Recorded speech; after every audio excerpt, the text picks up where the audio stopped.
नमस्कार, 10 बजे रात पूरे दिन की बात में आप सभी दर्शकों का स्वागत करता हूं। मैं राहुल सौमित्र और अब भोपाल से एक बड़ी खबर है, ब्रेकिंग न्यूज है। सीएम हाउस में मंत्रियों की बैठक जारी है।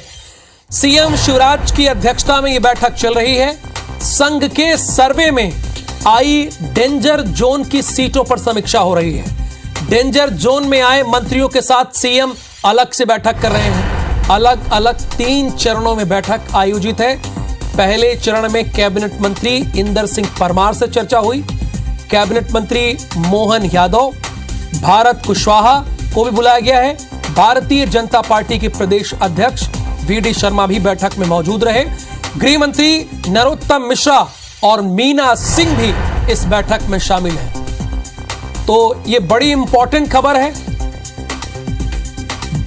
कैबिनेट मंत्री मोहन यादव, भरत कुशवाहा, ये सारे लोग शामिल हैं। जब तक इस ब्रेकिंग न्यूज को दूसरे चैनल समझ पाएंगे, आपका अपना न्यूज चैनल IBC 24 ने इस खबर को ब्रेक कर दिया है। और दुष्यंत इस वक्त हमारे साथ लाइव जुड़े हुए हैं, जहां पर यह बैठक चल रही है। दुष्यंत वहीं पर मौजूद है। दुष्यंत, जरा हमारे दर्शकों को बताइए, जो हमारे दर्शक हैं, कि जो डेंजर जोन की सीट आई है, उन सीट में जो मंत्री हैं, क्या उनसे भी अलग से बातचीत चल रही है सीएम शिवराज सिंह चौहान की? आप बिल्कुल देखिए, जिस तरीके से चुनावी वर्ष है, चुनावी वर्ष में कहीं ना कहीं मध्य प्रदेश में हर एक राजनीतिक दल अपने आप को मजबूत बनाने की कोशिश कर रहा है। उसी में ये बात कही जा रही है, जिस तरीके से एक बात निकलकर सामने आई कि संघ ने एक सर्वे कराया तमाम सारी सीटों पर, लेकिन कहीं ना कहीं 9 सीटें ऐसी निकलकर सामने आई हैं जिनमें जो संघ के सर्वे में डेंजर जोन में बताई जा रही हैं। ऐसे में 5 जो मंत्री हैं उनको यहाँ पर इस बैठक में बुलाया गया था। एक अहम बैठक इसको बताया जा रहा है, चूंकि सीएम आवास की अगर बात करें तो सीएम आवास में इस बैठक को आहूत किया गया है। मुख्यमंत्री शिवराज सिंह चौहान की अध्यक्षता में एक बैठक है। क्षेत्रीय संगठन महामंत्री शिव प्रकाश इस बैठक को ले रहे हैं। और जिस तरीके से बैठक में तमाम सारे मंत्रियों से, चाहे इंदर सिंह परमार की बात करें हम हम बात करें मोहन यादव की, या फिर और सारे लोगों की, तो कहीं ना कहीं तमाम सारे लोग जो हैं इस बैठक में मौजूद हैं। और उन बैठक में 1-to-1 चर्चा जैसी स्थिति भी है, क्योंकि उनसे ये समझा जा रहा है कि अगर वो चुनाव लड़ते हैं तो चुनावों में उनकी स्थिति क्या होगी, किस तरीके से, किस स्ट्रेटेजी के तहत वो लड़ते हुए नजर आएंगे। डेंजर जोन की जब बात सामने आई है, यहाँ पे करते हैं, सीधी बात करते हैं। दुष्यंत, समझिएगा, मैं आपसे ये जानना चाह रहा हूं कि सीएम शिवराज सिंह चौहान क्या मंत्रियों से अलग अलग एक-एक करके बात कर रहे हैं और किस संदर्भ में बात कर रहे हैं? देखिए, मैं बता दूं आपको कि सत्ता, संगठन और यहाँ पर संघ, तीनों की जो मिली जो बैठक है वो यहाँ पर आहूत की गई है, जिसमें तमाम संगठन के लोग भी मौजूद हैं, सत्ता के लोग भी मौजूद हैं और संघ के लोग भी मौजूद हैं। यहाँ पर तीनों तरफ से 1-to-1 चर्चा तो हो ही रही है। साथ में जो लोग यहाँ पर शामिल हुए हैं, जो मंत्री, कैबिनेट मंत्री इस बैठक में शामिल हुए हैं, उन मंत्रियों से ये समझा जा रहा है कि उनकी स्थितियाँ जब उनके क्षेत्र में खराब है तो किस तरीके से वो चुनाव लड़ेंगे। और जब डेंजर जोन की बात कही जा रही है तो डेंजर जोन की क्या स्थिति है। और जिस तरीके से 5 मंत्रियों को इस बैठक में फिलहाल पहले चरण के लिए बुलाया गया था, लेकिन इसमें से केवल 3 ही मंत्री बैठक में पहुंचे हैं। मध्य प्रदेश के गृह मंत्री की बात करें तो डॉक्टर नरोत्तम मिश्रा इस बैठक में शामिल नहीं हुए हैं। मीना सिंह जो है सामाजिक न्याय मंत्री हैं, वो यहाँ पर इस बैठक में शामिल नहीं हुई हैं। तो ऐसे में जरूर कहा जा सकता है कि एक बड़ी बैठक जो है ये यहाँ पर आहूत की गई है। और सीएम आवास में लगभग 3 घंटे से ये बैठक चल रही है। शाम 7 बजे बैठक शुरू हो गई थी, लेकिन अब तक जिस तरीके से हम लगभग 3 घंटे से यहाँ पर बने हुए हैं, लेकिन कोई भी व्यक्ति सीएम हाउस से अभी तक बाहर नहीं आया है। और किसी भी प्रकार से कोई भी सुगबुगाहट भी यहाँ देखने को नहीं मिल रही है, ना ही कोई कार्यकर्ता यहाँ नजर आ रहे हैं। लेकिन संघ से जुड़ी हुई ये बैठक है, और संघ से जुड़ी बैठक तो है, तो सत्ता और संगठन के साथ साथ संघ भी, यहाँ पर संघ के पदाधिकारी भी मौजूद हैं। और पूरी जो फीडबैक अब तक जो संघ के सर्वे में निकल कर सामने आया था, उस फीडबैक पर लगातार चर्चा की जा रही है। और इसके बाद ये कयास भी लगाए जा रहे हैं कि आगामी दिनों में एक और सर्वे सामने आने की जो है वो कहीं ना कहीं कयास लगाए जा रहे हैं। अगर वो सर्वे सामने आता है और उसमें भी ये मंत्री डेंजर जोन में जाते हैं, तो कहीं ना कहीं ये बात भी साफ है कि इन मंत्रियों के टिकट पर जरूर खतरा बन सकता है। हमारे संवाददाता दुष्यंत ने बात को एकदम क्लियर कर दिया है। पहली बात, संघ और संगठन और सत्ता की बैठक है, और इस बैठक में जो डेंजर जोन की सीटें हैं उस पर मंथन चल रहा है। और कई ऐसे मंत्री हैं जिनकी स्थिति खुद खराब है और उनसे डायरेक्ट बातचीत हो रही है। ये हमारे संवाददाता दुष्यंत ने बताया। बहुत शुक्रिया दुष्यंत इस खबर को ब्रेक करने के लिए।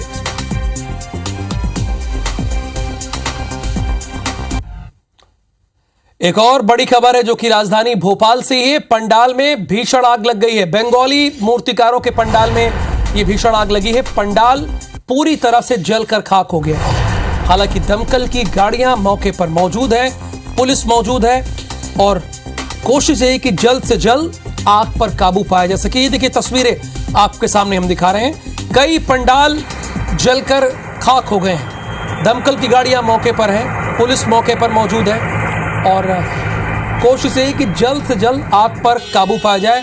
बंगाली मूर्तिकारों के पंडाल में आग लगी है। कलाकार हैं, मूर्तिकार हैं और इनके पंडालों में आग लगी। जो बंगाल से यहाँ पर आए हैं और मूर्तियाँ बनाते हैं, उनके पंडाल में आग लग गई। ये बड़ी संख्या में एक साथ यहाँ पर लोग रह रहे थे और आग किस वजह से लगी, फिलहाल ये तो जांच का विषय है। लेकिन पहली प्रायोरिटी ये है कि जल्द से जल्द आग पर काबू पाया जाए और जो लोग वहाँ फंसे हैं उन्हें सुरक्षित बाहर निकाला जाए। आप देख सकते हैं इन तस्वीरों में कि आग कितनी भीषण है, ये साफ तौर पर आप देख सकते हैं। फिलहाल आगे बढ़ते हैं।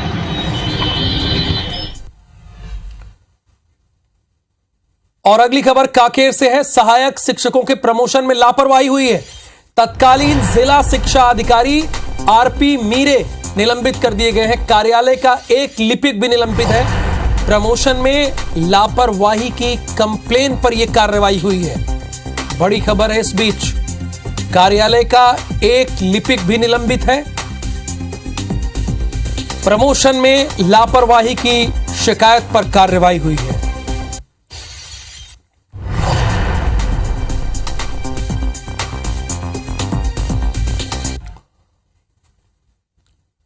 चलिए आगे बढ़ते हैं खबरों में। तुलसी पीठाधीश्वर यानी स्वामी रामभद्राचार्य के आर्थिक आधार पर आरक्षण देने की मांग को सियासत गरमा रह गई है। यानी उन्होंने मांग की, इसको लेकर सियासत गरमा गई है। बीजेपी खेमे से जहां रामभद्राचार्य के समर्थन में सुर सुनाई पड़ रहे हैं, तो वहीं कांग्रेसी रामभद्राचार्य की सोच को घटिया बता रहे हैं। आरक्षण चाहिए पर आर्थिक आधार पर आरक्षण किया जाए, जाति के आधार पर आरक्षण न हो, प्रतिभा की हत्या न हो। जबलपुर में कथा पाठ कर रहे स्वामी रामभद्राचार्य के आरक्षण को लेकर इसी बयान के बाद सियासी पारा हाई हो गया है। रामभद्राचार्य ने जातिगत आरक्षण को झगड़े की जड़ बताकर आर्थिक आधार पर आरक्षण की मांग कर डाली। उनके इस बयान के बाद कांग्रेस मुखर हो गई है। उनकी सोच है, ये वो जाने। बाकी हम तो जो डॉक्टर भीमराव अम्बेडकर जी ने संविधान लिखा है, हम उस पर दृढ़ संकल्पित है चलने का। कमलनाथ जी की सरकार थी तो 10% सवर्ण वर्ग को आर्थिक लाभ मिले, आर्थिक रूप से जो कमजोर है उनको आरक्षण लाभ मिले, ये फैसला किया गया था। वहीं बीजेपी नेता रामभद्राचार्य के समर्थन में खड़े दिख रहे हैं। नेताओं का कहना है कि रामभद्राचार्य ने आरक्षण खत्म करने की नहीं, बल्कि गरीब पिछड़ा वर्ग लोगों को आरक्षण देकर आगे बढ़ाने की वकालत की है। गरीब हर वर्ग का हो सकता है, उसको भी तो आरक्षण मिले, उसको भी आरक्षण से उठाकर ऊपर लाए, ये उनका कहना है। उन्होंने ऐसा नहीं कहा कि आरक्षण समूल नष्ट कर दो। उन्होंने कहा कि देश को दलितों में और सवर्णों में हमने नहीं बांटा। भगवान के तो 4 पुत्र थे, उसमें चारों वर्ण थे। आर्थिक दृष्टि से भी कमजोर है, जाति कोई भी हो सकती है, धर्म कोई भी हो सकता है, उनके लिए भी तो सोचना चाहिए कि भाजपा सरकार ने इस दिशा में भी कदम उठाए। देखिए, संतों की वाणी पर हम टिप्पणी नहीं करते, लेकिन संत सत्य बोलते हैं। आर्थिक आधार पर आरक्षण की पैरवी पहले भी की जाती रही है, लेकिन इसका समर्थन कर किसी भी पार्टी ने जोखिम न उठाने में ही अपनी भलाई समझी। लेकिन चुनावी साल में स्वामी रामभद्राचार्य ने एक बार फिर आरक्षण पर बहस छेड़ दी है। Bureau report, IPC 24। हिंदू राष्ट्र अधिवेशन को लेकर जगन्नाथ शक्तिपीठ के शंकराचार्य स्वामी निश्चलानंद सरस्वती रीवा पहुंचे। इस दौरान उन्होंने हिंदू राष्ट्र की परिकल्पना करते हुए बड़ा बयान दे दिया। उन्होंने ईसाइयों को हिंदू बताते हुए कहा कि ईसा मसीह की प्रतिमा में वैष्णव का निशान है, इसलिए ईसाइयों को हिंदू धर्म की ओर आगे बढ़ना चाहिए। हिंदू राष्ट्र और सनातन धर्म को लेकर छिड़ी बहस के बीच जगन्नाथ पीठ के शंकराचार्य स्वामी निश्चलानंद सरस्वती ने बड़ी बात कही। रीवा में चल रहे हिंदू राष्ट्र अधिवेशन के दौरान उन्होंने ईसाइयों का हिंदू धर्म में स्वागत करते हुए कहा कि रोम में स्थित ईसा मसीह की प्रतिमा में वैष्णव का निशान है, जो हिंदुओं का चिन्ह है। ईसा मसीह की प्रतिमा आज भी वैष्णव तिलक युक्त है। अगर आप ईसा मसीह को मानते हैं तो वैष्णव धर्म को स्वीकार कीजिए। इसके साथ ही स्वामी निश्चलानंद ने साईं भक्तों को हिंदू मठों और मंदिरों से दूर रहने की पैरवी की। साईं की मूर्ति रखे, प्रतिमा रखे, हमारे मठ मंदिर को दूषित करने का अधिकार साईं के भक्तों को नहीं है। निश्चलानंद ने संघ प्रमुख मोहन भागवत पर भी निशाना साधा और कहा कि भागवत को अभी काफी कुछ सीखने की जरूरत है। पुराने माने होली है, भागवत कहाँ रह गए? भागवत बात होता भक्त, मोहन भी कहाँ रह गए? दरअसल निश्चलानंद सरस्वती जगह जगह हिंदू राष्ट्र अधिवेशन कर हिंदुओं को जागृत कर रहे हैं ताकि हिंदू राष्ट्र को लेकर दिल्ली में हुंकार भरी जा सके।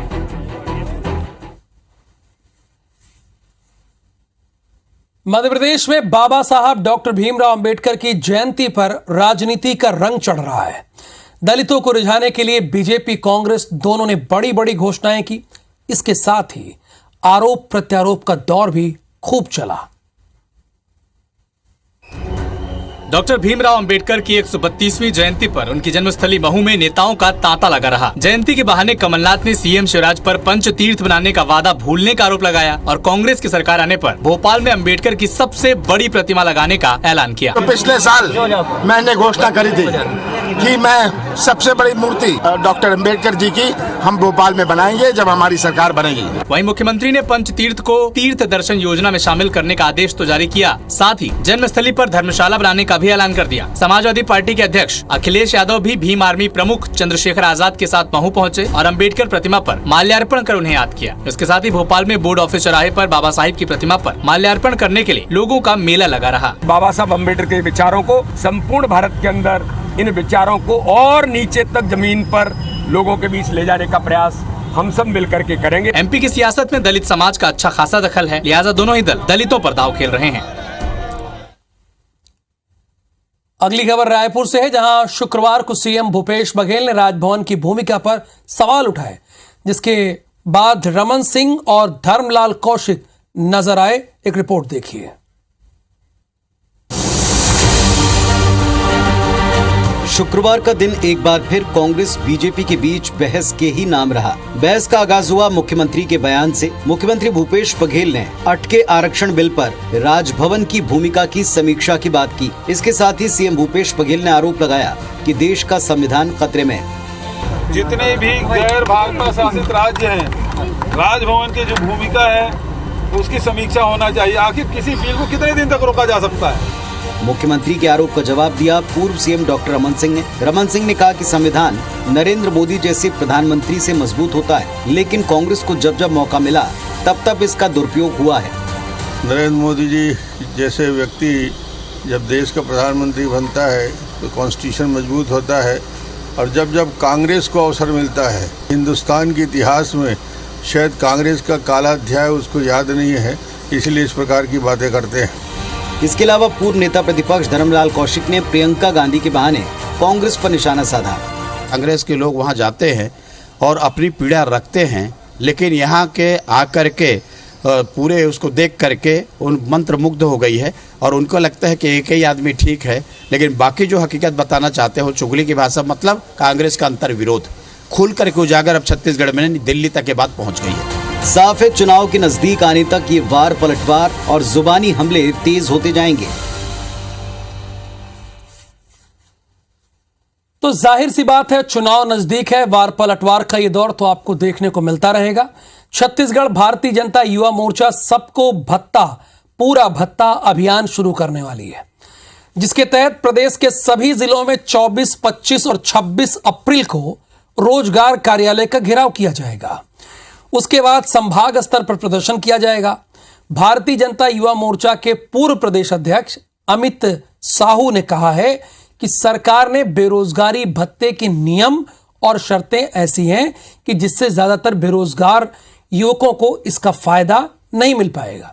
वहीं संसदीय सचिव विकास उपाध्याय ने कहा कि हमने विधानसभा चुनाव में 2500 देने का वादा किया था और दे रहे हैं, लेकिन भारतीय जनता पार्टी को इसमें भी तकलीफ है।